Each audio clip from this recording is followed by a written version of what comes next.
Mm, mm, mm. Oh, yeah. I'm with this. I'm just gonna sit here laid back to this nice mellow beat, and drop some smooth lyrics. 'Cause it's 88. Time to set it straight, you know what I'm saying? And there ain't no half stepping. Word. I'm ready. Rappers stepping to me. They wanna get.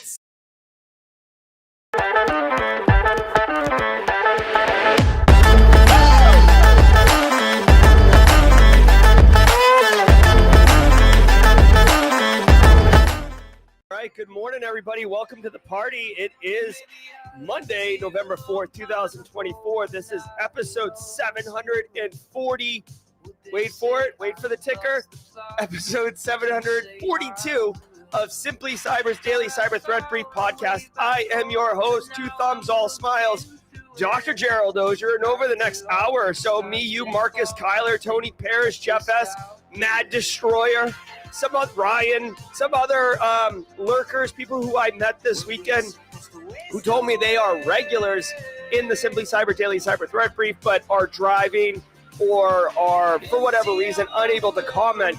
So I say, what's up to you, Philip Martin, Phil Stafford, Daniel Lugo, Alpha Sierra, crushing it, Thomas Marquette. Yo, Kimberly can fix it in the house or on the lanai.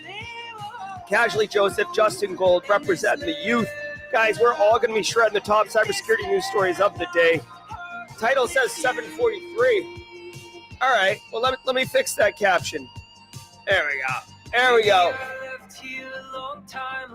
And just like that, we have fixed it in prod. All right, good morning, everybody. Over the next hour, we're all going to be shredding the top cybersecurity news stories of the day. And I will be giving my expert opinion and analysis on each of those stories, on what it means to you as a practitioner. So what can we do with this information to drive cyber risk reduction for our business stakeholders, right? And if you're looking to break into the industry, believe me when I tell you, whether you're looking to break in or you actively work it in the industry, the networking in the Simply Cyber community is baller. So say what's up in chat. High five everybody around. Thank you. We will be talking Simply CyberCon later on in the show, believe me. But thank you, Alpha Sierra, for the kind words. Many Simply Cyber community members were missed. I know not everybody could get to the conference, but hopefully next year we give you guys more of a heads up, and everybody can be there that wants to be there. Say what's up in chat. Hashtag Team SC. Really quick, if you're looking to break in, you will be asked at any job interview, how do you stay current? The Simply Cyber Daily Cyber Threat Brief is where it's out. Amish Runaway, my weekend was absolutely phenomenal. All right, guys, so before we get into it, I do want to say shout out and love to the stream sponsors, those who allow me the opportunity to get up here every single weekday morning and shout out my love for cybersecurity and all the things that are going on in our industry, starting with Barricade Cyber Solutions. Barricade Cyber Solutions is dedicated to helping businesses from cyber attacks and recover from the damage done. Cyber attacks can cause massive issues for businesses and send dedicated, hardworking business owners into turmoil. But guess what, y'all? Guess what? Barricade Cyber Solutions knows how to mitigate the damage done by cyber incidents. They can yeet a threat actor out. All right. Also, if Eric Taylor and the crew over at Barricade Cyber finds a threat actor, catch me outside. How about that? That's what's crack-a-lackin'. Also want to say shout out and love to Delete Me. Now, Delete Me, many of you know, especially if you were at Simply CyberCon this weekend, because a lot of people got to meet Nadine, Mrs. Auger, and my boys, Grayson and Callan. Listen, I'm a person that exists publicly. I basically put myself out there. That was part of the deal with Simply Cyber. Since I share my opinions and hot takes daily, I have to be aware of my safety and security as well as my family's. Sadly, it's easy to find people's information online. I've been going hard on OSINT lately, and let me tell you, there's a lot of data out there. But I recently found a solution, and the service is called Delete Me. Delete Me is a subscription service that removes your personal info from the largest people search databases on the web, and in the process helps prevent ID theft, doxing, and scam. When you sign up, you tell Delete Me what data you want deleted. They go off and take care of it. Each month, you get a personalized privacy report showing you what info they found, where they found it, and what they removed, which is awesome. For me, the cool thing is they basically do all the hard work. I ain't got time for that. Ain't nobody got time for that. So I like outsourcing managing my online privacy. Take control of your data, keep your private life private by signing up for Delete Me. Now with the special discount for Simply Cyber listeners, today get 20% off your Delete Me plan when you go to joindeleteme.com/simplycyber and use promo code SimplyCyber at checkout. The only way to get 20% off is to go to joindeleteme.com/simplycyber and enter code SimplyCyber at checkout. That's joindeleteme.com/simplycyber. Thank you so very much, Delete Me. We also got Antisyphon, but we'll talk about them at the mid-roll. Guys, what a hell of a weekend. Besides Charleston, Simply CyberCon, we will not, just as a heads up, we will not be doing jaw jacking today. Instead, we will be doing a Simply CyberCon retrospective AMA 30-minute thing. Basically, myself, Josh, the mod team, all the organizers, we want to make next year even better, even more amazing than this year.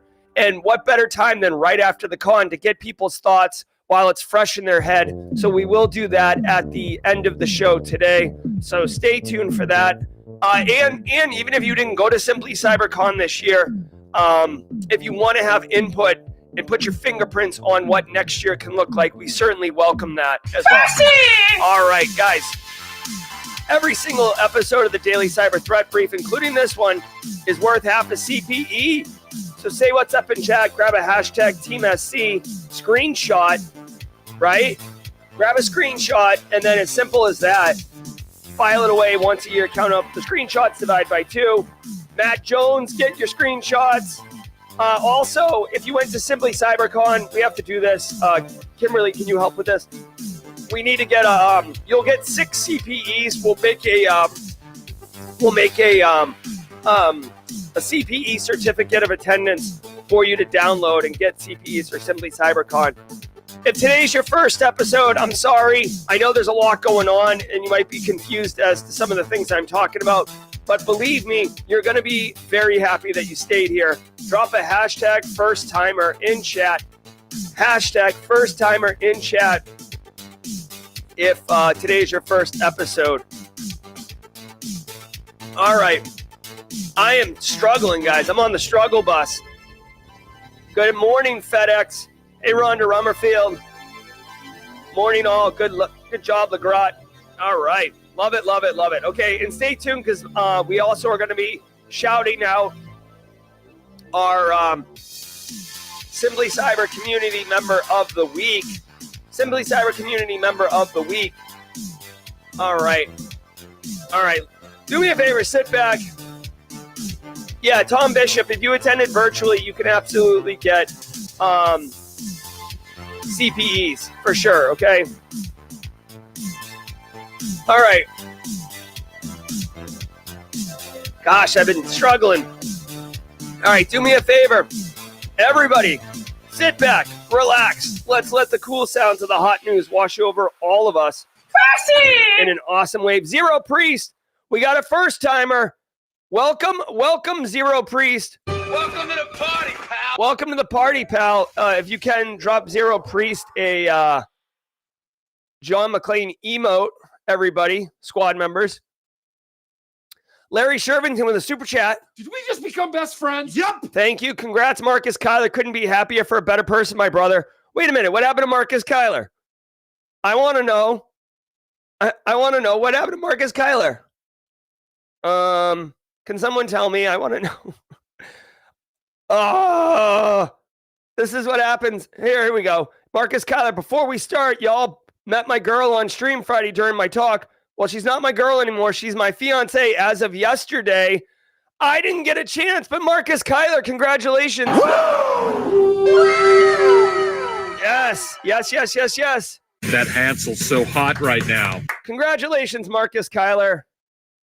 I'm very happy for you and your fiance. Way to go. Super not secret. I just read the word secret, Phil Stafford. Phil Stafford just did a buffer overflow on my brain. Let's get into the news. From the CISO series, it's Cybersecurity Headlines. These are the cybersecurity headlines for Monday, November 4th, 2024. I'm Steve Prentice. Microsoft Entra security defaults to make MFA setup mandatory. Following up on a story we covered in mid-August, Microsoft now says it will, quote, improve security across Entra tenants where security defaults are enabled by making multi-factor authentication registration mandatory, end quote. According to Principal Product Manager Nitika Gupta, speaking last Wednesday, quote, we are removing the option to skip multi-factor authentication registration for 14 days when security defaults are enabled.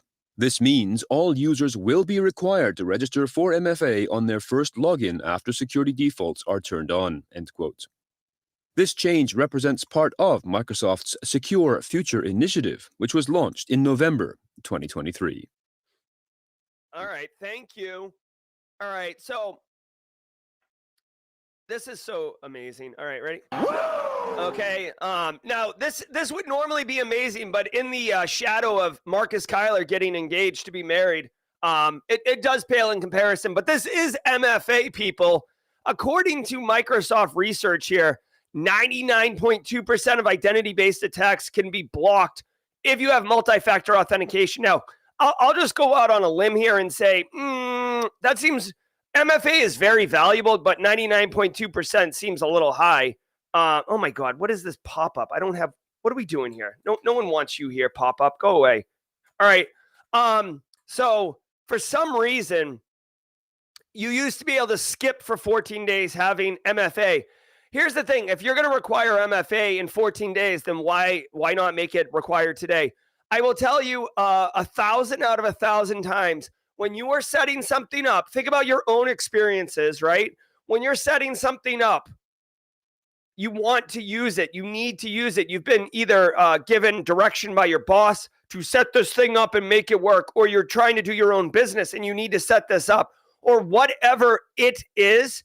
When you don't have, when it's not working, when like you need it to work, you will jump through every hurdle you want. Think about on Christmas morning, or like your kids bring you something, or even yourself, and it needs batteries, like whatever it is, the remote, the RC car, whatever, it needs batteries. You'll go get up and look around. You'll go to the garage. You'll take batteries from some other thing so you can do it, right?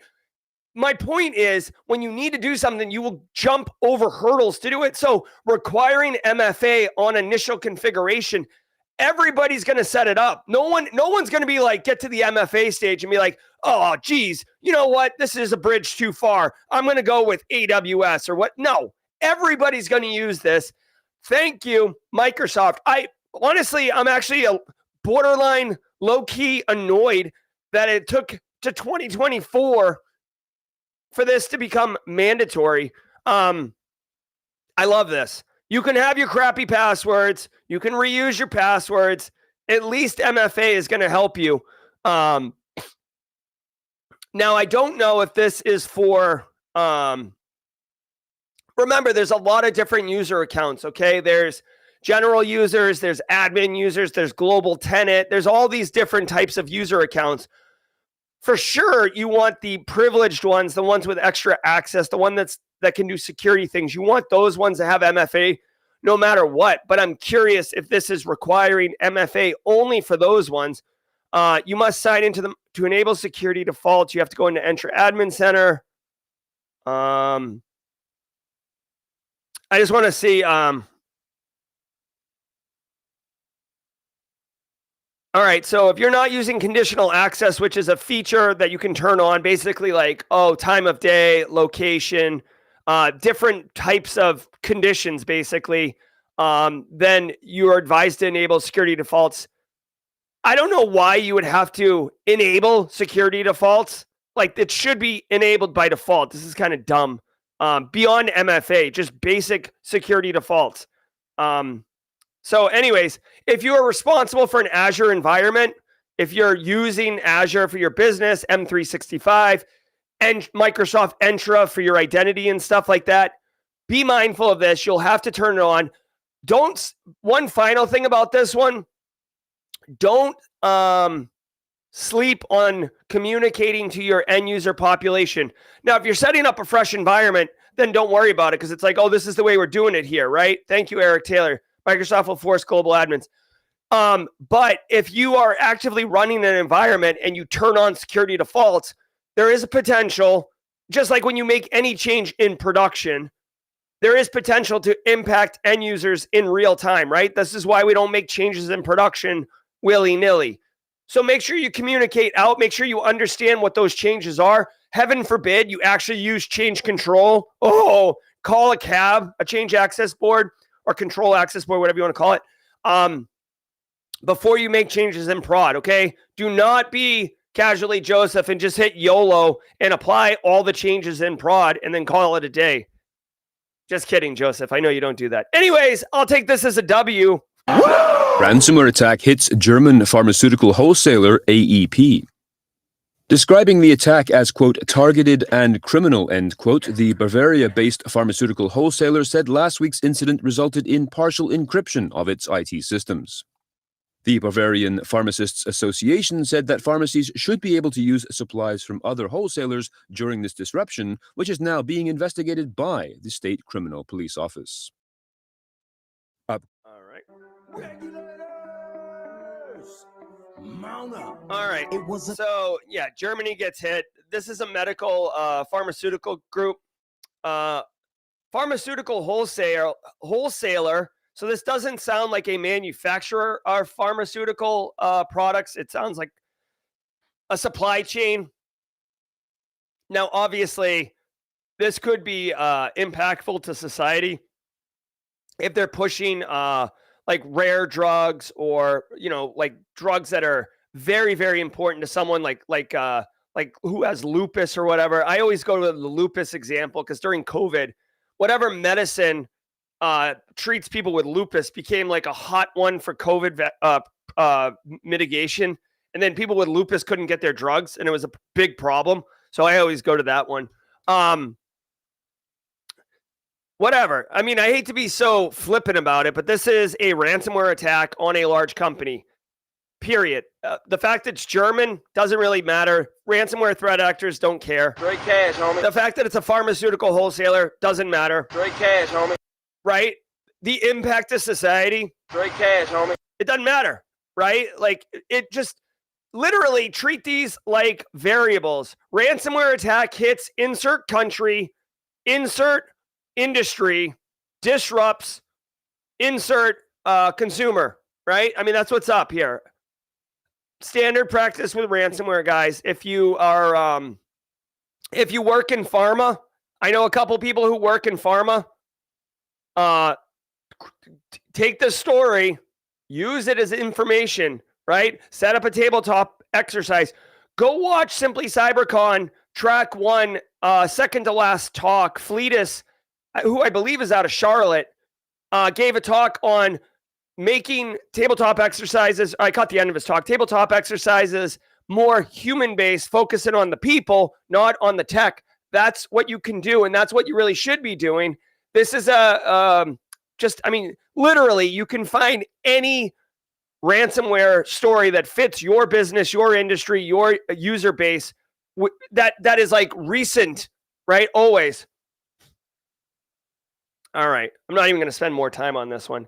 Although I do appreciate the German, one thing that kind of sucks. I'm going to just say this really quickly. Like the German criminal police court or whatever they are looking into this. Guys, let me share something with you. Ransomware attacks happen all the time.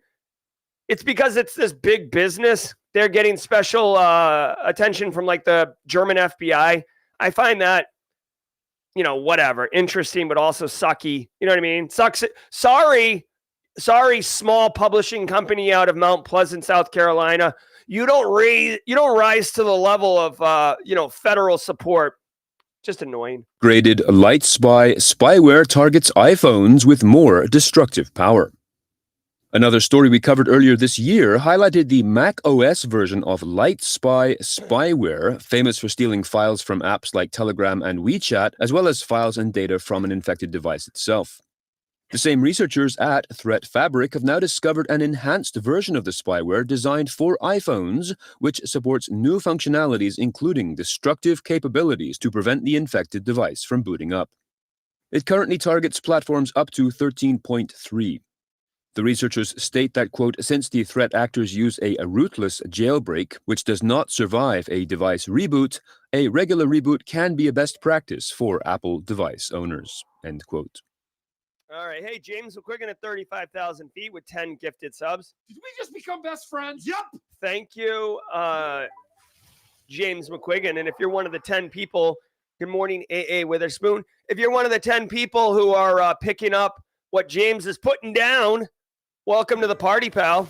Welcome to the party, pal. Do scoop up all those squad emotes, friends. Hey, James McQuiggan, since you got here late, Marcus Kyler got engaged this weekend. Just letting you know, just keeping everybody up to date on what's cracking. All right, so check it out. iPhones are not immune, right? The iOS operating system, not to be confused with Cisco's. Honestly, Cisco's networking operating system was called iOS a million years roughly before Apple kind of took it.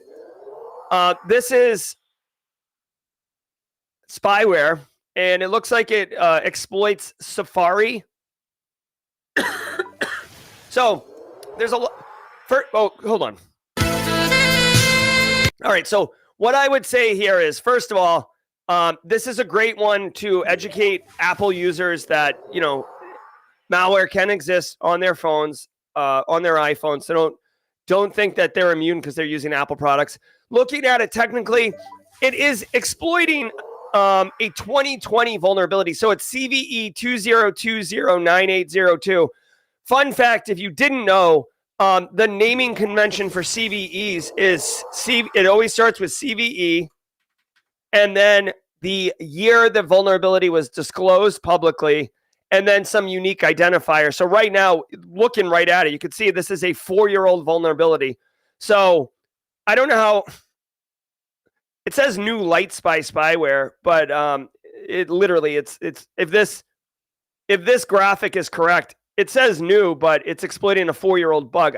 Who is running an iPhone Safari who hasn't applied patches in 4 years, right? Threat Fabric observed threat actors using 2 publicly available exploits, CV 2018 and 2018 4404. So literally a 6-year-old vulnerability. What are we doing? This doesn't make any sense to me, okay? Like, I'm about to step out on a ledge here, so I could embarrass myself, although I don't think I'm going to. I'm confused, legitimately confused. Apple iPhones, like, they push patches all the time. I guess if you're running an old iPhone or an old iPad that cannot take an update because of storage on the device or just pure capabilities of the device, if you're running an old, iPhone 9 or something, maybe you would be vulnerable to this. But honestly, I hate listen, I mock this all the time, but Apple iPhones, I use Apple iPhone. I've been on Apple iPhone since like iPhone 3. I swear to God, it feels like they build those iPhones so the battery doesn't take a charge after 2 years, which is conveniently when you would typically be up for a tech refresh upgrade or whatever. So in this instance, people who are running an old iPhone that couldn't take a patch, that is old and vulnerable to this, I feel like your phone's probably plugged in right now because it won't hold a charge. So personally, yes, I get that. This is cool. This is a unique attack sequence, but I think the threat not the threat landscape. I think the attack surface for this particular attack to be successful is pretty limited. Casually Joseph says, to be fair, Gerald, imagine a scenario where you give a kid a crappy iPad 4 years out of date. You're not going to give them a new one.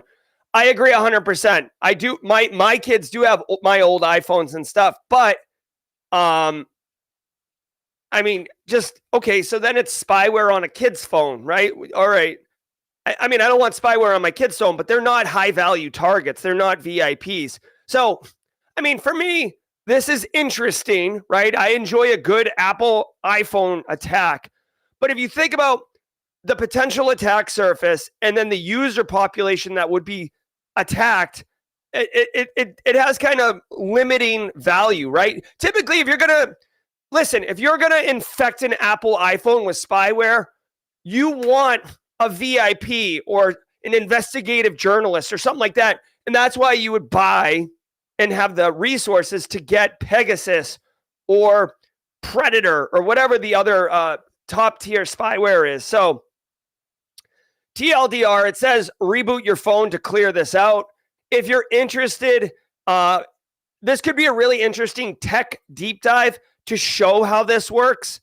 It's interesting that they use the Light framework on the iPhone to use C2. Remember, C2 is command and control. You can do C2. If you can send any data out and receive any data, you can make it a C2, right? You can do C2 through DNS, C2 through Telegram, C2 through like whatever you want. Okay, let's keep going. Los Angeles Housing Agency suffers another cyber attack. The Housing Authority of the City of Los Angeles, also known by its acronym HACLA, has confirmed a cyber attack on its IT network that has resulted in data theft. Claims of the theft have been made by the Eric Silverman says, can if someone compromises the phone, can they move laterally through the network? I don't think so in this instance, Eric, simply because it's spyware, right? So I don't think you get on the device like that and control it. But maybe I'm wrong. This ransomware gang who described the haul as 861 gigabytes of data that included personal information, backups, financial documents, and more. This is the second major attack for the agency, one of the largest and oldest in the US, the first attack being performed by Lockbit in January 2023. That sucks. All right. The agency has an annual budget of more than $1 billion. So this Los Angeles Housing Authority has a $1 billion budget, and they got hit by Lockbit in 2023, which is, basically a tier 1 threat actor, and they still got hit. Now remember, if you get hit with ransomware, even if you secure the living crap out of everything afterwards, you can't eliminate all risk. You will always have residual risk no matter what you do if you're going to be functional, all right? And fun fact, investing in cybersecurity has diminishing returns. It's not linear, i.e., if I give you $1 million and you're able to get, like, say 30% secure, if I give you another $1 million, you don't get another 30% secure. You're not 60% secure. It's logarithmic and it has diminishing returns. If you really want to get nerdy, I bring it up every once in a while. Nerd alert. This is actually like a really awesome paper. The Gordon Loeb model expanding. Well, hold on. Hold on 1 second. The Gordon Loeb. Oh, come on, man. Ooh, there's a YouTube video for it too. All right, so check it out real quick. I'll share this with everybody. These guys are out at University of Maryland. This is so good. Oh, it's so good. Here, I'm going to drop a link in chat. It's the Gordon Loeb model, okay? And it looks like this is the actual paper, but it looks like there's a bunch of YouTube videos and stuff on it too. Go check it out. You'll enjoy it. Anyways, now that I digressed. Hey, Lazaro, welcome. Thank you so much for the kind words. So anyways, I'm not going to dunk on them. I know Gen Z would probably dunk on these people, right? For getting hit and then getting hit again. When you're a large 19,000, like they support 19,000 families, I'm sure they have all sorts of gaps, right? But with $1 billion budget, you would hope that they had some people doing cybersecurity. Let's see what the impact is, okay? Soon as they became aware of the compromise, they hired an external forensics IT specialist like Barricade Cyber to help investigate and respond. Our systems remain operational, and we remain committed to delivering. So, sounds like they actually have business continuity going, right? Little cyber resiliency sprinkled on. Thanks to today's episode sponsor, Vanta. As third-party breaches continue to rise, companies are increasingly vigilant, which means more time spent on manual security reviews. With Vanta questionnaire automation, security and compliance teams can complete security reviews up to 5 times faster, giving you time back to focus on running your security and compliance programs. Over 8,000 global companies like ZoomInfo, Smart Recruiters, and Noibu use Vanta to save time on security reviews. Visit Vanta.com to learn more about questionnaire automation. That is Vanta.com. Hey, Zero Priest was our first timer? Welcome to the party, pal.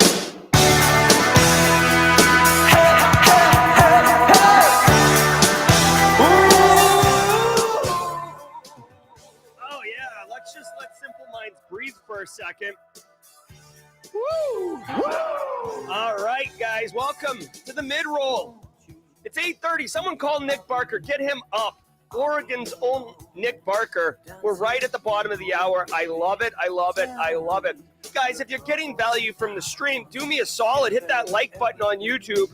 It goes a long way to help other people find the channel. You're all sitting here with us right now, but there's someone in the lobby who doesn't know about coming into this room and hanging out with us. So please hit the like button on YouTube. It goes a long way. Shout out and thank you again to the stream sponsors. Nick Barker's here. Welcome to the party, Nick Barker. Welcome to the party, Listen, pal. hey, thank you, Barricade Cyber, Delete Me, and Antisyphon Training. Guys, Antisyphon Training, they're straight up flipping the script on the traditional cybersecurity training industry by offering high-quality, cutting-edge education to everyone, including Sophie Goodwin, Nick Barker, Kathy Chambers, Kimberly Can Fix It, regardless of financial position. They literally have industry practitioners bringing their skills into the classroom to teach you practical skills that you can apply at work right away and deliver value. Practical skills are in demand in our market right now, and that's what Antisyphon's doing. Many of their courses you can do, pay what you can, or they're really, really reasonable. Go to antisyphontraining.com, link in the description below. Look at their live training course calendar. They've got training coming up, right? Oh, what is this? There might still be time today. John Strand starts a 4-day class, getting started in security, Black Hills, and MITRE ATT&CK with John Strand. Can I just let you know, 2 thumbs, all smiles, this guy, hey, I'm going to be in this class. So if you want to take a class, you could take this class specifically for $0 if you'd like. I want to bone up on my MITRE ATT&CK knowledge. John Strand's going to help me. We're going to do a Simply Cyber raid in the classroom. I'll be there at 11 a.m. Go to antisyphontraining.com. There's probably still time to register right now. All right, guys. Hey, every single day of the week we do something special. And Mondays is Simply Cyber Community Member of the Week, where I recognize one member of the Simply Cyber community. This segment is sponsored by ThreatLocker. Hold on, let me do this. The Simply Cyber Community of the Week is presented by ThreatLocker, which takes a deny by default approach to cybersecurity. Just like it takes a village to secure your business, it takes a village to run Simply Cyber. Guys, I give a prize out, a $100 Amazon gift card to the member of the week. Now listen, we had so many people contribute to Simply CyberCon. I felt really not bad, but like if you're not the community member of the week, it's not because you're not amazing, okay? So the Simply Cyber Community Member of the Week I wanted to call out today is one Mara Levy. This is Mara Levy. Mara was at Simply CyberCon. She was engaged. She was helping people. Many of you got to meet Mara. She actually made custom stickers for the conference. I'm going to share a couple. Look at this one. You can get these. Mara made this. You got to patch it. You gotta patch it. Right? She's got this one right here. Oh my God, are you kidding me? This is awesome. Carl, Okay, among others, when Jerry Guy gets here screaming at nerd, right? She's made all these great stickers and gave them out to people who wanted them. So Mara Levy, our Simply Cyber Community Member of the Week, Mara, please connect with me on Discord so I can get you that Amazon gift card. Congratulations. Also want to say shout out to Rhonda Rummerfield, who literally had a ticket to B-Sides Charleston and gave it to somebody who wanted to attend, being very selfless. Rhonda Rummerfield, thank you, Rhonda, as well. So let's go get our la-la-la-las on.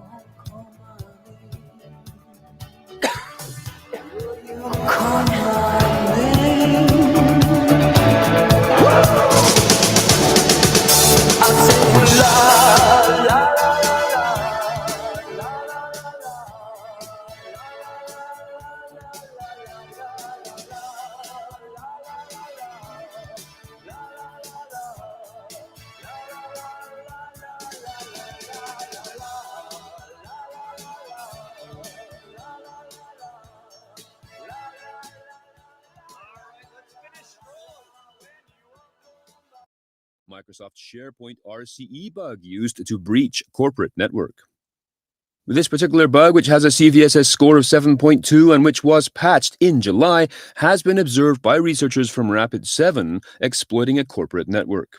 As they describe in a recent report, the attacker, quote, accessed a server without authorization and moved laterally across the network, compromising the entire domain and remaining undetected for 2 weeks, end quote.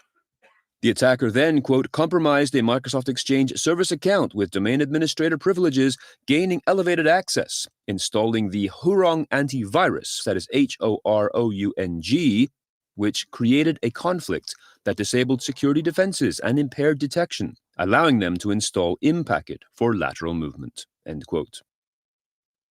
Wow, okay. This is a wild story, y'all. All right. Hey, Mara Levy. Thanks, Jerry. I had so much fun meeting everyone. The con was fantastic, and I learned a lot. Very cool. Mrs. Auger, yep, she was there. So check it out. First of all, this is definitely on-prem SharePoint. Whoever this threat actor is, we're going to give them the Viking horn because they did the twofer. They exploited SharePoint and then moved laterally and exploited Exchange on-prem. Okay, so SharePoint, everyone's got a SharePoint, right? They stood it up and then abandoned it. I will tell you this. If you're running SharePoint in your environment, first of all, you got to patch it, right? You got to patch it. I would definitely look into this vulnerability, make sure you're patching it. What I want to, and like, basically that's the deal, right? It sounds like the vulnerability was fixed in July. So, you know, vulnerability management is not always easy. You can't just patch all the things all the time. Sometimes it's hard. Sometimes, you know, people don't elevate to SharePoint. But here's a pro tip. I want to share this with you, okay? This is a pro tip for everybody. Gather around the campfire. And if you're long in the tooth or you're gray beard or, you know, gray haired or whatever, you're going to feel seen, right? This is going to feel very, very hashtag preach. All right. Check it out. It's really, really cool and really, really fun to get shiny new things in your environment. Oh, let's stand up a SharePoint. I'm going to communicate with everyone. Oh, let's try out this new tech stack. Ooh, we got a new ERP solution. Ooh, WordPress server, like whatever, okay? People get all geeked up and excited for new tech. Trust me, I'm guilty of it too, right? Vendors will promise you the world. Sales engineers will promise you, oh, it's got all the features, all the function, everything you ever want, okay? You have to remember, be measured. Every time you introduce new tech into your environment, you've got to remember that tech now needs to be maintained. I can't tell you how many times I've seen people shove new tech into an environment, mess with it for a week or two, and then be like, it's not exactly what I thought. On to the next thing, and just like leaving this dumpster fire fully involved, right? Just roaring tire fire back here. And you just turn your back to it because I'm on to the next thing, baby. Ooh, new tech over here. Let's go. And what ends up happening is you sprinkle this ridiculous attack surface all over the place. Casually Joseph doesn't know that we have this tech thing over here that you rolled out. So it's vulnerable, not getting patches. The vendor's going to manage it. I'll tell you this. Here's another fun fact. Sometimes vendors will basically let you try it out in your environment for 90 days because they want you to get it baked in. So then in 90 days comes, it's either hard to remove or you've gotten used to it. You've worked it into workflows, whatever. It's a technique for sales. 90 days comes and you're like, actually, we never really used it, or we didn't have the staff trained to use it, so we're not going to use it, whatever. And then it just sits there and it introduces risk and you don't even know it. Okay. I know this is a Microsoft SharePoint story, but my thing is, if you're going to roll out SharePoint, guess what? You got to manage SharePoint now, not just the server, the Windows server underneath. SharePoint's an application. It runs on Microsoft Windows Server. So now you got to manage the server. You got to manage the SharePoint. From a security perspective, you're going to have to manage the access. Who can access the SharePoints? Who can put things there, right? Because spoiler alert, if you can get into SharePoint, you could replace files with malicious files, right? Oh, here's a policy. In reality, you're just downloading malware, right? Attack surface, for crying out loud, is a reality. So anytime, especially in your younger career, you get all geeked up like, oh, we're going to do all this cool stuff with all this tech. Be measured. Remember, I hate to be such a wet blanket, but anytime anyone ever says, let's spin up this thing, remember, ask the question, who's going to maintain that? Oh, we'll figure it out. No, you won't figure it out. It's part of the planning. Who's going to manage it? Oh, Becky Gaylord will manage it. Okay, Becky, do you know how to run SharePoint? No, I've never been trained in it. Okay, Tom, why is Becky Gaylord going to run it? Just because she was in the room and you're going to point to her and say she can do it? It happens all the time. People spend their entire wad on the tech stack and they have $0 left over for training, for maintenance, for ongoing support. Oh, I've seen it so many times. I'm so mad about it. No. There we go. Actors using Quad 7 botnet to carry out password spray attacks. In September, the Quad 7 botnet operation made news due to its exploits of small office and home office devices and VPN appliances such as TP-Link, Asus, D-Link, and Netgear. Now comes a warning from Microsoft that Chinese threat actors, including Storm0940, are, quote, using credentials obtained from Covert Network 1658 via password spray attacks, end quote. Microsoft has notified affected customers and shared details on the Covert Network 1658 Storm 940 tactics and has recommended mitigations to help secure affected environments. All right. That just really rolls off the tongue, huh? Jesus. Microsoft's notified people about Covert Network 1658 Storm whatever. All right, dude. Here's the deal. Chinese threat actors are doing brute force attacks using a botnet to achieve it. So there's two things going on here. Most times when you see a botnet, it's being used for denial of service attacks. In this instance, they're leveraging it to do brute force login attempts using password spray attacks. Okay, so there's actually a lot going on in this story for everybody. All right, so number one, they are compromising network attached storage devices and network devices that are publicly facing on the internet. It looks like they're targeting small office or home office tech stacks. So consumer grade tech stuff, not enterprise grade. So if you're running like Zixels or TP-Links or I don't even know if D-Link still exists, but like if you're running that type of tech, if you're a small business, if you're an MSP for small businesses, this matters to you. First of all, you shouldn't have the default password or reused passwords to log into these devices. This isn't default passwords only. They're doing password spraying attack, which means they have active credentials from a password dump, or they're guessing from a word list, and they're attempting to log in. So remember, for all these devices, by the way, they know the username, right? Most of these devices, the username is admin. So they got half of the key. They have the username. Then the password, dude, just admin 123. Like if you've ever used Hydra, if you've ever done a password brute force attack, that's all they're doing. Once they compromise those devices, it reports into a C2 node. So obviously, you could see traffic on your network. The thing is, small office, home office, they're not running SIMs, right?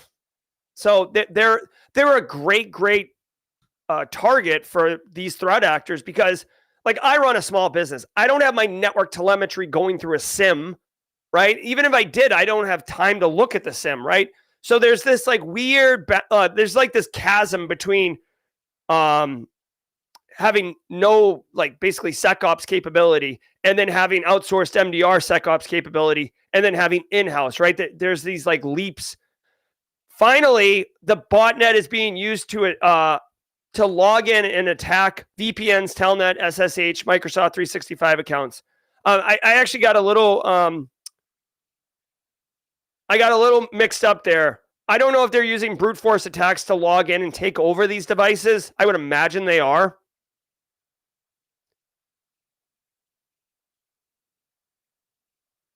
All right. So anyways, long story short, if you're running devices, make sure that you have basically not the default creds or reused passwords. If you see beaconing in your network telemetry, there's a good chance you might be compromised. Obviously, right? And then I don't know if this 777 is like a listening service or not. They call them Quad 7. It's not entirely clear to me why, but yeah, be mindful. This is a great little case study, by the way, if you're looking for like a nicely packaged, nice little with a bow on it example to whip out in a job interview. This one's pretty good. Sophos warns of increased stealth amongst Chinese hackers. The cybersecurity firm has released a report that shows the evolving tactics of Chinese advanced persistent threat groups over the past 5 years, with a, quote, notable shift from widespread indiscriminate attacks towards narrow targeting of high-value organizations, end quote. The report says that CVE exploitation was the most common initial access vector used in these attacks, although cases of initial access using valid administrative credentials from the LAN side of the device were also observed. Bug bounty program. All right. All right. So a couple things here. It looks like Sophos did some research in collaboration with law enforcement. So I definitely appreciate that. Basically getting real intel, real telemetry, therefore making the research more rigorous and valuable. It looks like these Chinese threat actors have gone from attack everybody to attacking high value targets in general. I mean, if you're an advanced persistent threat with nation state backed funding, I don't know why you wouldn't be going after specific high value targets. They did mention Volt Typhoon. I would say Volt Typhoon is not indiscriminate. I mean, they are targeting the energy sector and taking over infrastructure in the energy sector. That Volt Typhoon's the one that FBI Director Chris Wray and CISA Director Jen Easterly spoke to Congress about, and looked like Volt Typhoon, aka China, was setting up infrastructure, like basically forward operating bases inside of US based businesses for whatever reason, right? Fleetus says this was an interesting story, and I've checked with a few of the employees on this craziness. Thank you, Fleetus. So definitely go check this out. This story, sorry. This story basically, right now in 2024, where we are, geopolitically speaking, this is not a political show. However, China is obviously making a massive push to be a, the world power, right? The world leader. They're doing all sorts of different things. There's definitely a BRICS versus NATO kind of like factions vying for power. And if China's trying to become stealthy and attack high value targets, they're going to do it. Okay. China is amazing at espionage. They're good at a bunch of stuff, but they're very good at espionage. So if they're becoming stealthier, it's because they want to. Let me see if there's any here. I haven't been using the ChatGPT plugin, but this is a good one. ChatGPT plugin for Chrome will basically just whip up a nice little summary of whatever web page you're on. I use it occasionally. I just want to see what ChatGPT pulls out of this one. So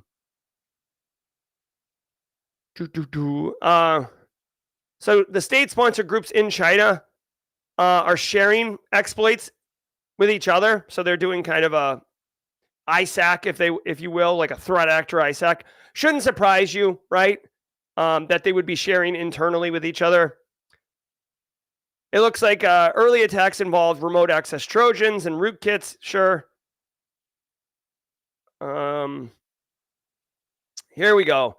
So in 2022, so 2 years ago, they've shifted to targeting government infrastructure R&D. This all checks out. It's what we're talking about.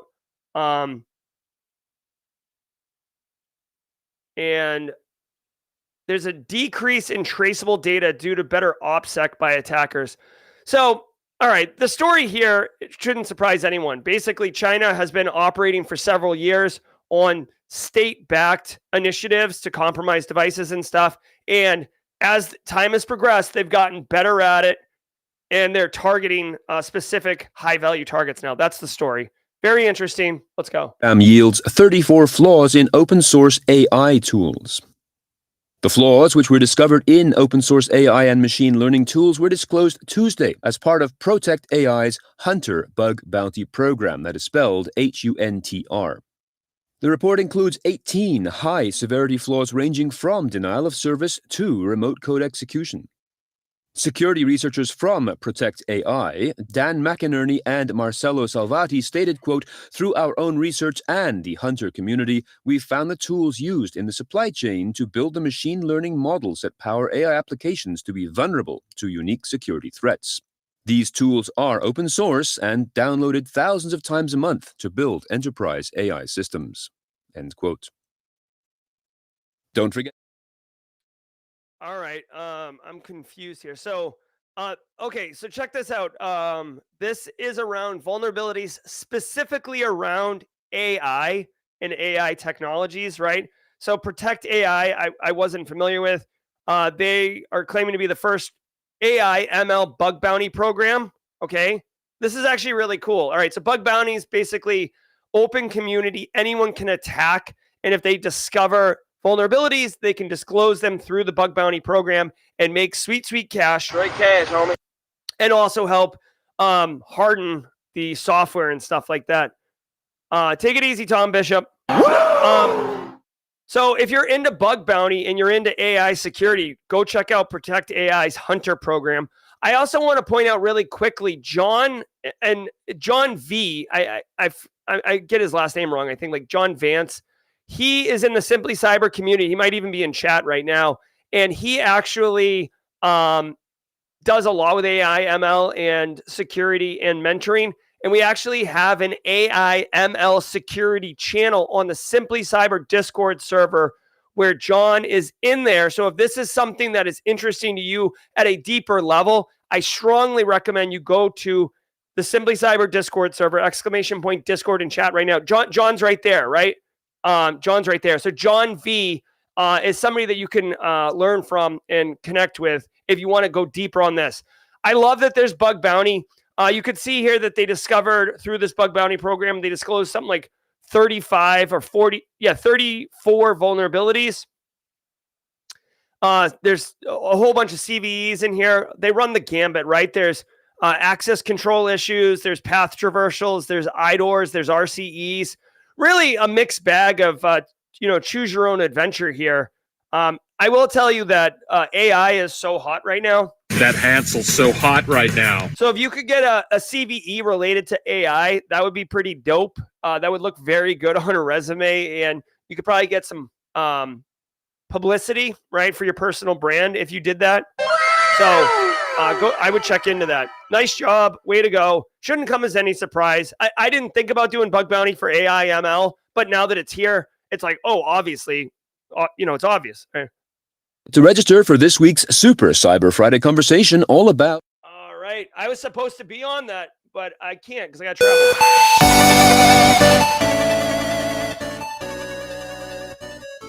All right, y'all. Hey, we are at the end of the stream. I want to remind everybody really quickly that don't go anywhere. We're going to be doing Simply CyberCon retrospective here in a minute. And then at 9:30 a.m. today, Season 1, Episode 6, if you can believe it, already Episode 6, Wade Wells and Josh Mason, Simply Defensive podcast, in collaboration with the Simply Cyber Media Group, will be premiering at 9:30. We'll go ahead and raid that. Just another reminder, many of us will be in the John Strand training at 11 a.m. today. I hope to see you there. I'm super excited about it. I always enjoy the Antisyphon training. I'll be making a video about this one as well. They didn't ask me to make a video. They didn't pay me or there's no deal about me being in the class. I'm literally doing it because I want to be in the class as a student. I love John Strand. And I'm super excited. So we've got all this, but now we're going to do the Simply CyberCon retrospective. If you can be part of it, I would love to have you there. If not, if you got to go like Tom Bishop, then boogie on out. If you didn't go to Simply CyberCon, you can still contribute to what Simply CyberCon looks like next year. Where's my glasses? Or where's Jerry, guys? There we go. All right. Congratulations again to Mara Levy. Connect with me, Mara. Simply Cyber Community Member of the Week. I'm Jerry from I'm Dr. Gerald Auger from Simply Cyber. Thanks so much, guys. Don't go anywhere. We'll be back in 30 seconds with jaw jacking. Woo! Woo!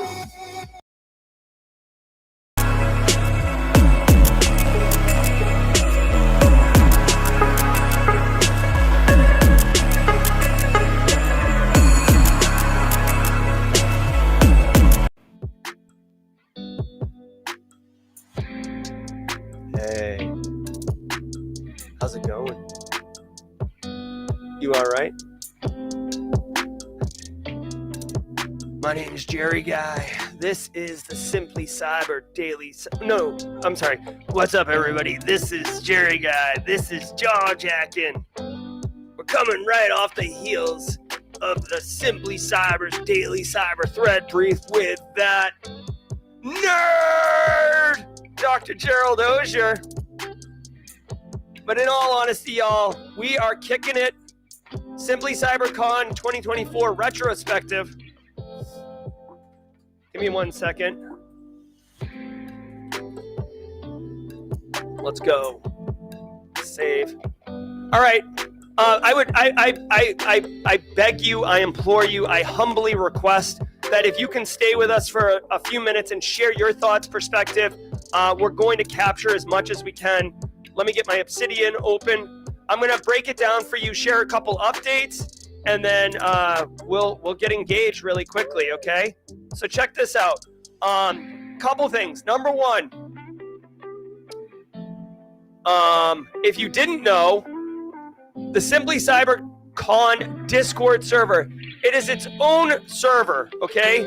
Simply CyberCon Discord server. So if you haven't gotten to that, go to simplycybercon.org and go to the bottom, and you can get to the Discord server. We have added a channel, compliments of Chris Whitlock and Justin Gold. We have a Simply CyberCon photos channel. So if you want to see all the pictures from the from the conference, tons of photos. Look at, there's Fleetus right there. There he is. Come check it out. There's Rhonda Rummerfield, right? Chris Honda. There's Christina Paulika, aka the Librarian.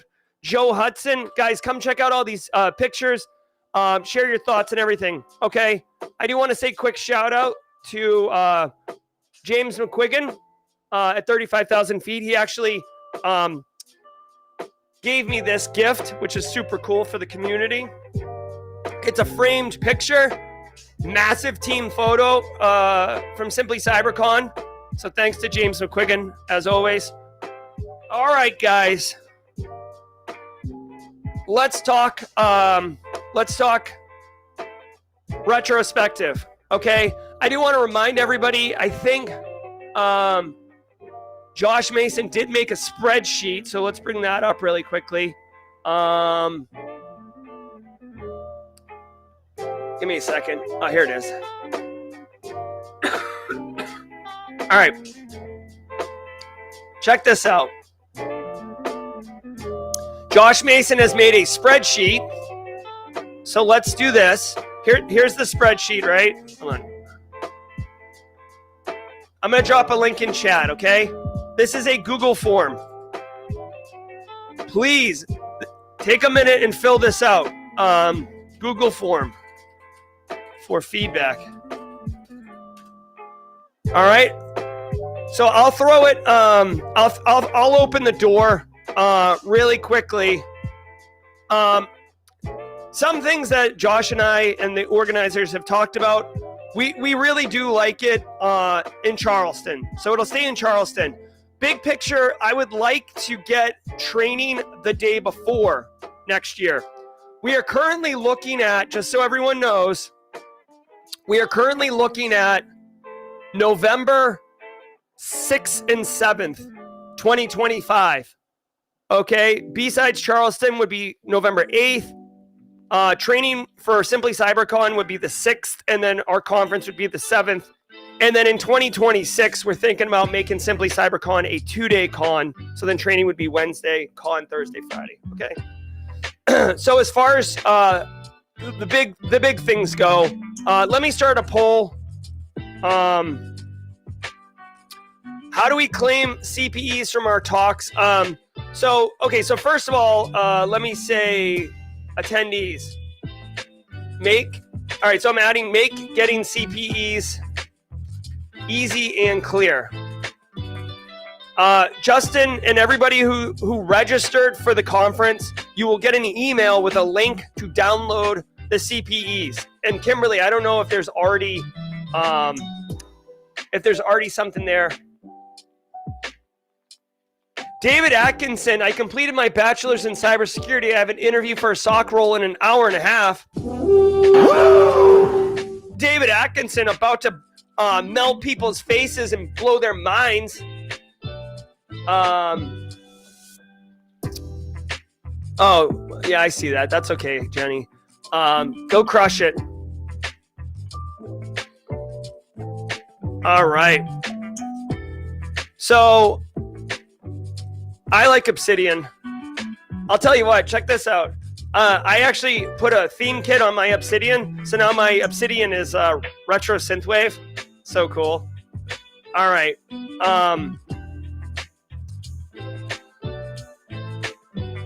All right. So let's talk about this. What are your... Give me some feedback, and we'll talk about it, okay? All right. What did people not like? Right. So I will tell you the audio visual. We will be improving that. We'll get that all sorted out for sure. Yeah, I know. Yeah, I saw it.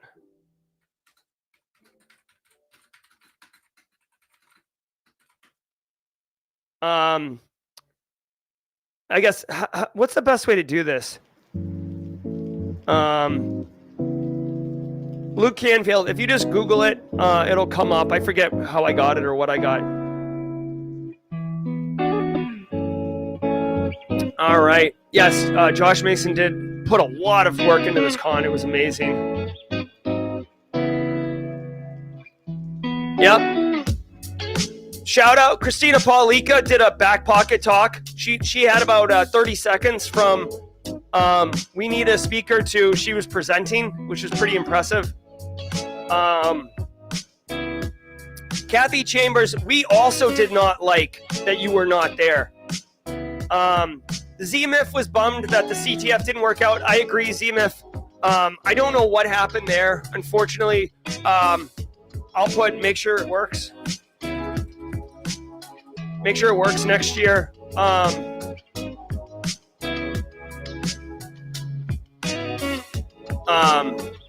So Zombie Guy says, I like that track 2 did the PowerPoints where the presenter was small and the PowerPoint was the focus. Okay, yeah, thank you.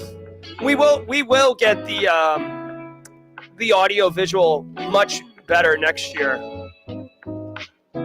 So Malware Trini says, get someone in chat like a mod to repost the names of each speaker as they come on there.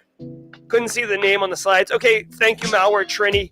So one thing that, this is a big piece of feedback that will address what Malware Trini's talking about right now. Because we wanted to have so many speakers and so much content and so much awesomeness, when we scheduled the speakers, we put them right on top of each other, right? Like boom, boom, boom, boom. And what we discovered is what we really should have done is had a speaker and then a pause, like a break, like a 10-minute break with music and people coming in and out. We actually had, it was difficult if you were in a track to get up and go to the other track because like as soon as the speaker was done, it was on to the next speaker.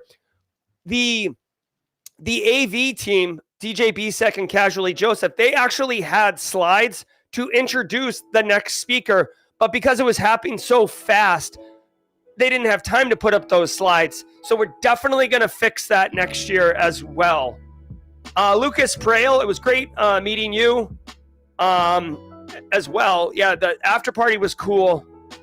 Cyber Mentor podcast says, one thing is we speakers need to do better is if someone asks a question, try and repeat the question for the virtual folks. Yes, we'll have to work on that as well. Let me...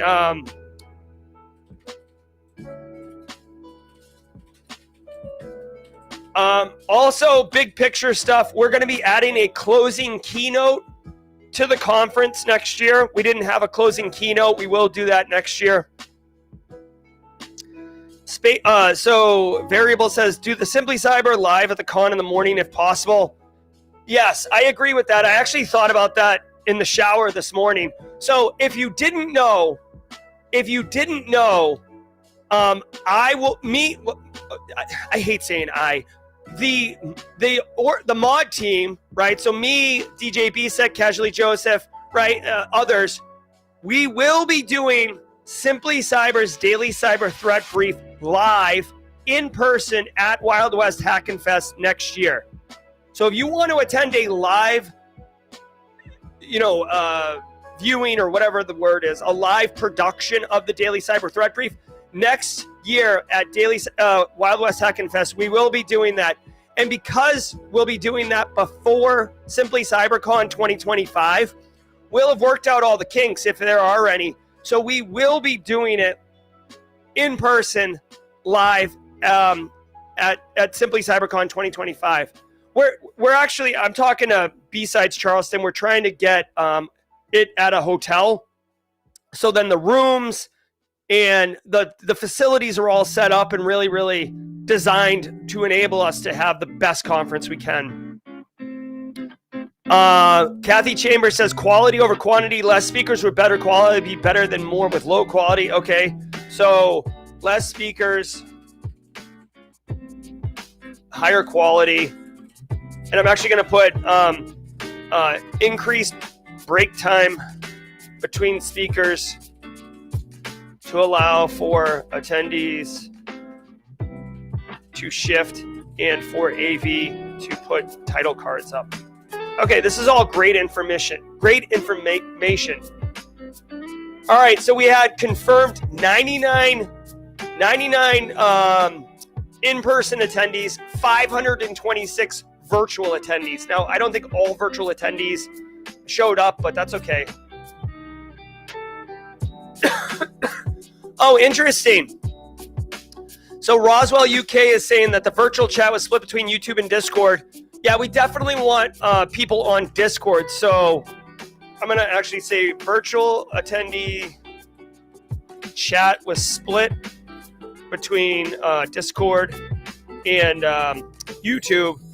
I don't know how to do that. How could we force people to go to Discord? Maybe can we turn off chat for YouTube and just have a notification that says go to Discord? I think that might be work, right? Disable YouTube chat and direct people to Discord. Okay, cool. That's great feedback. That is really great feedback, Roswell UK. Keep it coming, guys. Keep it coming. Thank you. Hey, if you're filling out the Google form, thank you. A stage environment on Discord for the virtual portion. ZMIF. I'll give that to the. I'll give that to the Gen Z, the Discord people, because I don't know exactly what to do with that.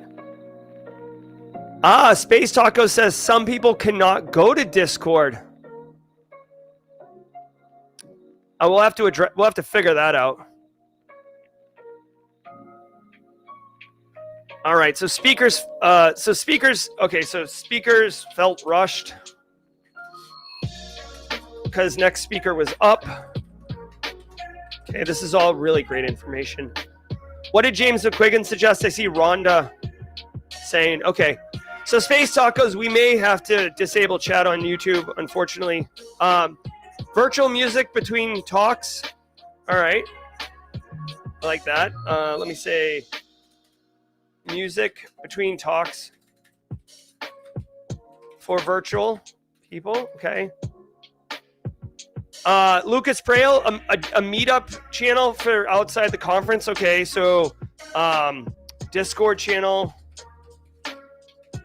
for meetups.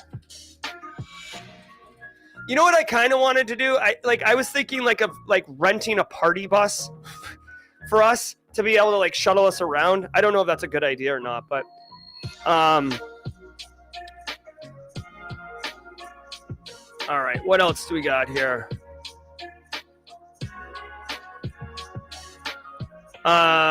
Let's see. Since a lot of us are traveling, would be great if you could place. We had a group chat for a hotel and a shuttle for the event. Okay. So I do agree on that. That's why we're trying to actually get it at a hotel so then you can stay at the same place. But I hear you.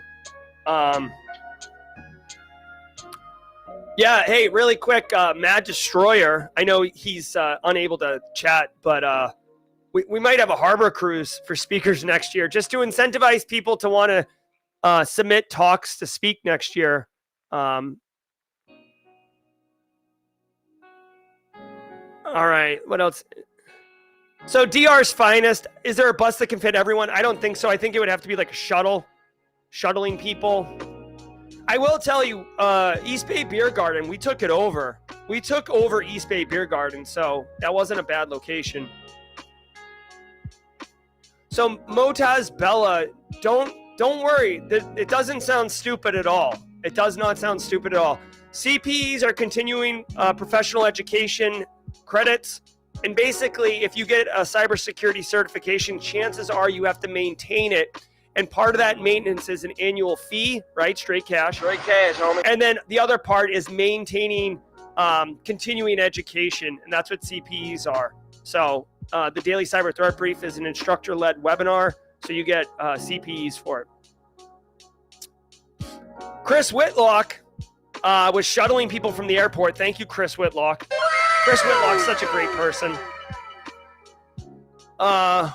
So Roswell UK says for virtual people, maybe an overlay with the name of the talk on the bottom of the screen. Okay, I like that.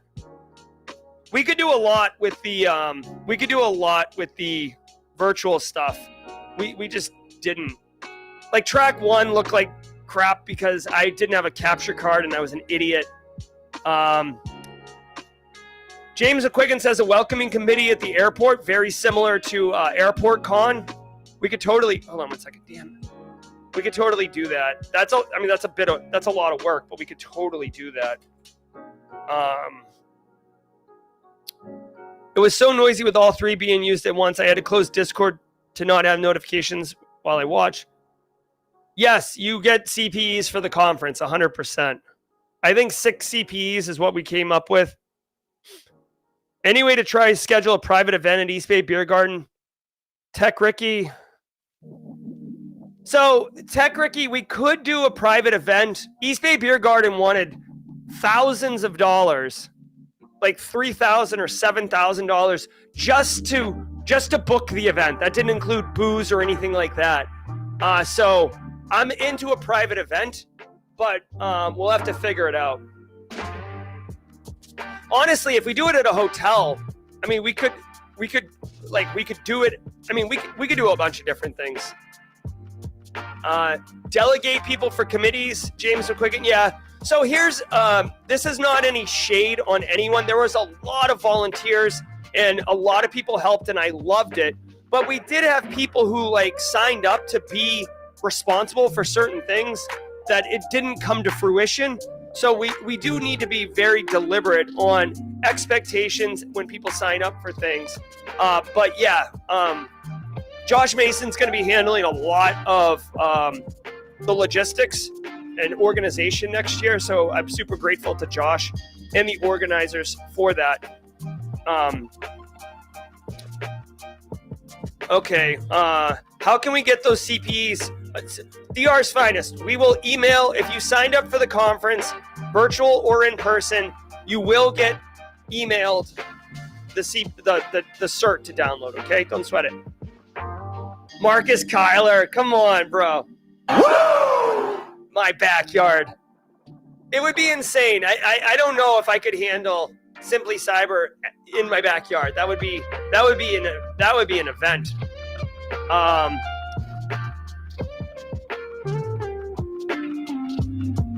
LeGrot wants to have a gripe session at the end of the conference.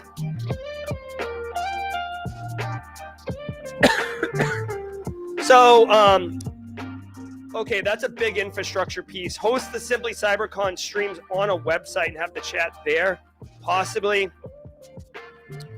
Brent B, by the way, Brent Book, wife Chelsea, who came to the con. So remember, you can bring your family and loved ones to the con. It's great to meet everybody. He said B-Sides Greenville had recruiters do a resume interview one-on-one workshop. That could work with the community's focus on networking. Very cool. That would be quite an event. Let me do that. Maybe we could talk to Joe Hudson. Doesn't work there anymore, but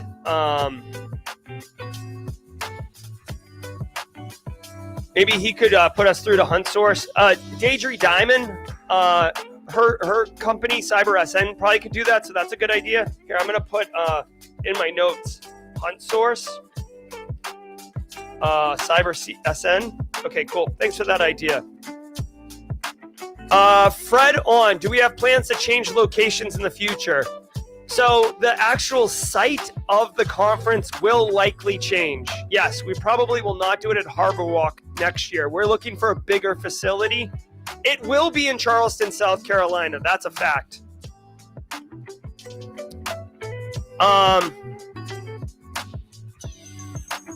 The pain was there. Definitely saw the pain. Let's see what else we got. The Pain says, I know several convention founders and chairmen. If you want, I can get you in contact with them for advice on growing a convention. Thanks, The Pain. Not yet. So David P., the Hyatt House had the tap room upstairs. Yes, actually, it's interesting you say that. The Hyatt House is the location that Melinda is the organizer over at B-Sides Charleston. She was talking to me about Hyatt House. Without getting too into the weeds, I think it's a $50,000 minimum to get Hyatt House, which if we're partnering with B-Sides Charleston, makes it only $25,000 for Simply CyberCon, which again, with sponsors and ticket sales and stuff like that, we could probably get. Again, don't worry about the financials. We, the organizers, will worry about that. We just want you to have a great experience. So workshops. So Fleetus mentions workshop. Two things. One, Josh Mason and I had a debrief call yesterday. I want next year to have training the day before the conference. And then I would love to have speaking tracks and a workshop track. So yes, Fleetus, workshop track is in the works. Personally, I want Michelle Kahn to do his OSINT training workshop. But let me see. Workshop track. Cool. So then we'd have 2 tracks of speaking and 1 track of workshopping. Live tabletop, sure, that could be part of the workshop for sure. I think we can get Antisyphon or Black Hills to sponsor. Like, there just wasn't time. We planned and executed this conference in like 2 months. Like, it was pretty. I do want to say shout out to Josh Mason, Kimberly, Justin Gold, Casually Joseph, Eric Taylor, the whole mod team, the organizers, DJ Bisek, James McQuiggan, Joe Hudson. Like, we decided to do it in person and executed in like 2 months, which is insane. So it was awesome. Yeah, Marcus Kyler, the training would be the day before. It would be like you see at like Wild West Hack and Fest. But basically what everybody should think of is I am trying to create Wild West Hack and Fest Simply Cyber Edition. That's like every decision I make, every input I give is rooted in trying to capture how awesome Wild West Hack and Fest is. So live tabletop exercise, we could totally do that. We could probably use backdoors and breaches in Zach Hill to do that. Marcus Kyler. Okay, so let me put Michelle. Let's talk workshops, guys. What kind of workshops would you want? I'm going to say Michelle Kahn OSINT training, Jack Scott workshop. Hey, Marcus, what workshop was it? Excuse me. Holy crap. Rangers 94, first timer in chat. Welcome to the party, pal.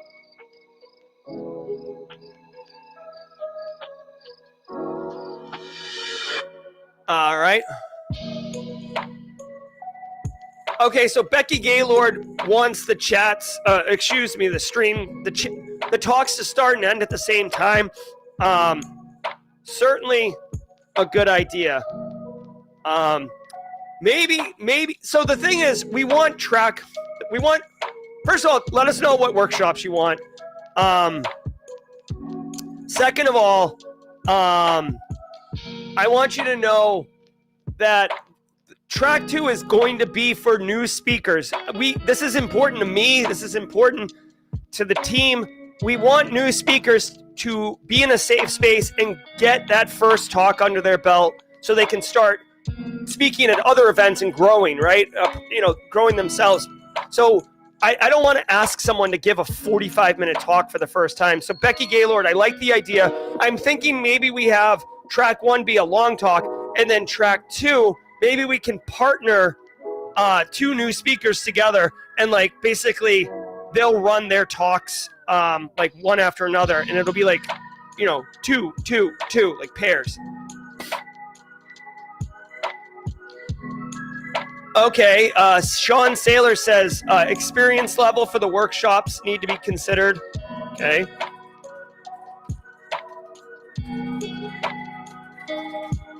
All right. This is all great information. All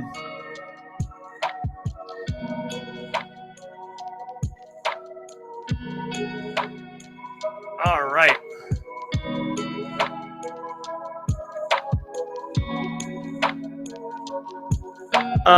Let's see. Oh, another thing that we're going to do?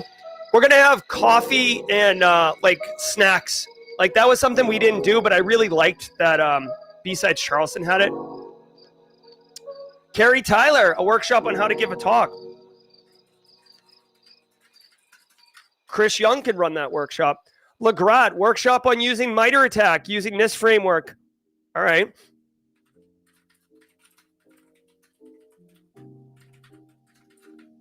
This is super dope. I know Josh Mason wants me to just not have responsibilities, but I want to talk. I want to do a workshop. Like, I want to give a workshop next year. I want to be part of the con. I don't want to just be like walking around. I want to deliver value to the con. All the track 2 speakers were great. Phil Stafford says, Fleetus echoes that. Very, very cool.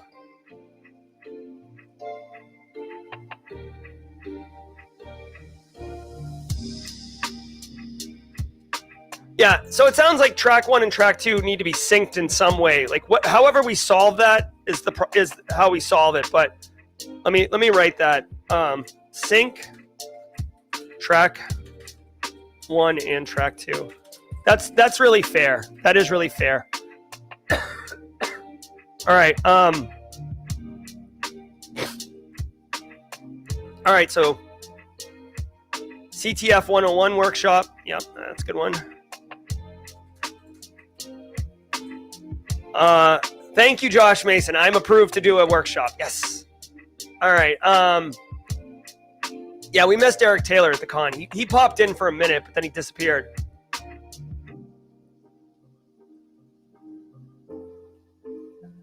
Super Sec says, Sec K says, I wish more cons would have adjacent activities like meetups, chat for families and kids. Okay, so check this out. I will tell you this.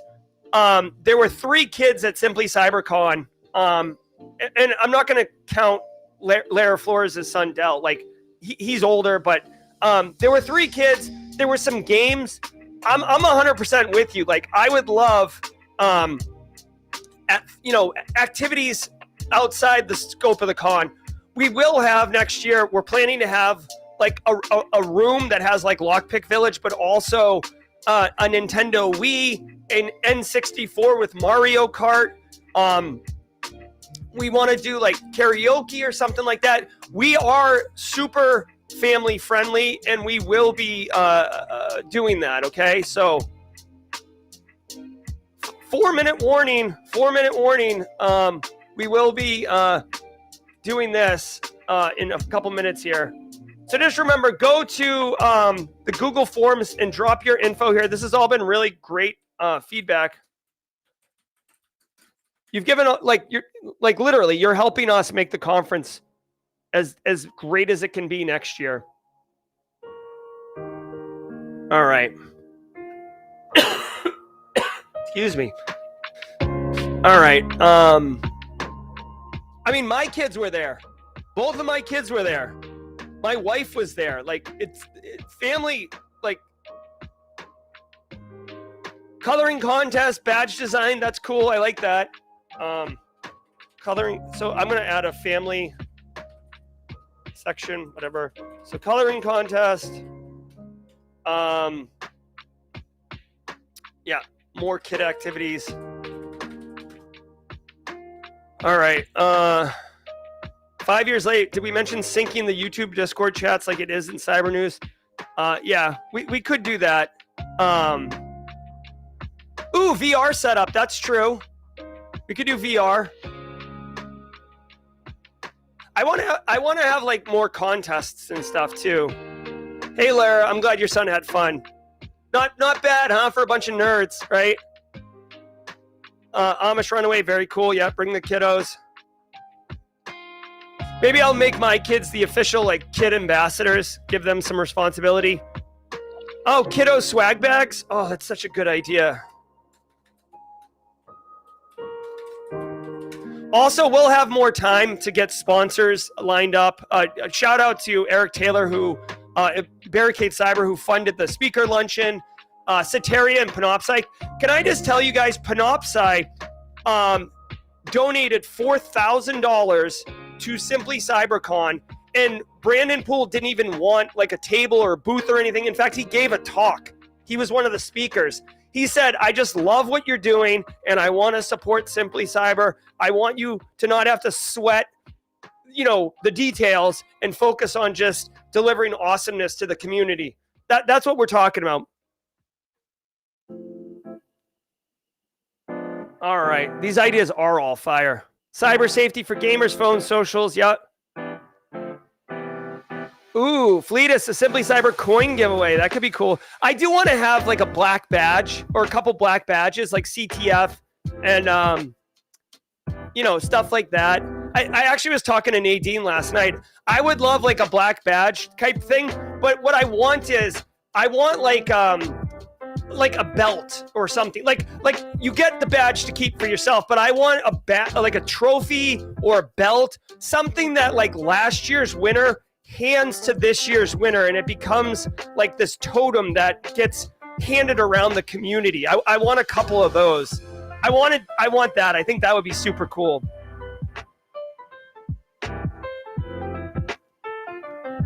Yep. Okay. Yeah. So Tech Ricky said more check-in areas, snacks. Yep. We're gonna definitely have that.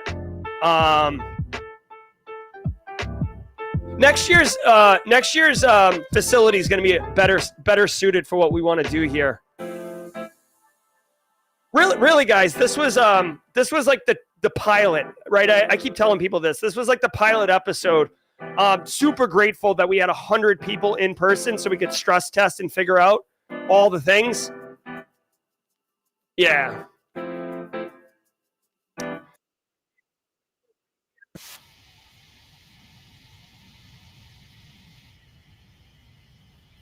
We are going to make Simply CyberCon 2025 an absolute fire. Stay tuned. Stay tuned for more information as we process your feedback, okay? Now let's go and support Josh Mason and Wade Wells as we do Simply Defensive Season 1, Episode 6. No, Fleetus, we didn't have swag bags for attendees this year, just the badge. We will have a swag bag next year, though. All right, guys. See ya. I'm Jerry, your chat. Thank you all so very much for making Simply CyberCon amazing. We'll talk soon. Bye.